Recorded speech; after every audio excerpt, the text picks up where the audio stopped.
अस्सलामुअलैकुम अज़ीज़ तलबा। आज हम सीखेंगे 4 अदद की शनाख्त करना, लिखना और पढ़ना।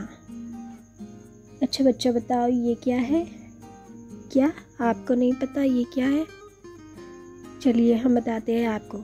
ये है 4, इसे हम 4 कहते हैं। देखिए इसको हम कैसे बनाते हैं। ऊपर से तिरछी लकीर बनाना है और नीचे से आधा गोल। ये बन गया हमारा 4।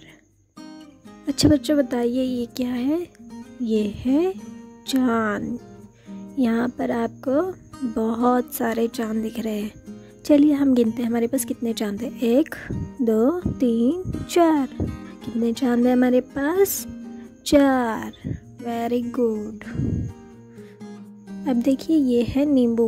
1 2 3 4। कितने नींबू है हमारे पास? 4।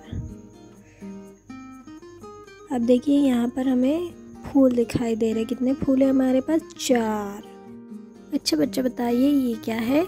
जी हाँ ये है तरबूज। कितने तरबूज है यहाँ पर? 1 2 3 4। उम्मीद करती हूँ कि आपको 4 किसे कहते हैं और 4 लिखने का तरीका समझ में आ गया होगा। अगर आपको वीडियो अच्छी लगी हो तो चैनल को सब्सक्राइब कीजिए, वीडियो को लाइक कीजिए और बेल आइकन को दबा दीजिए। तब तक के लिए अल्लाह हाफ़िज़।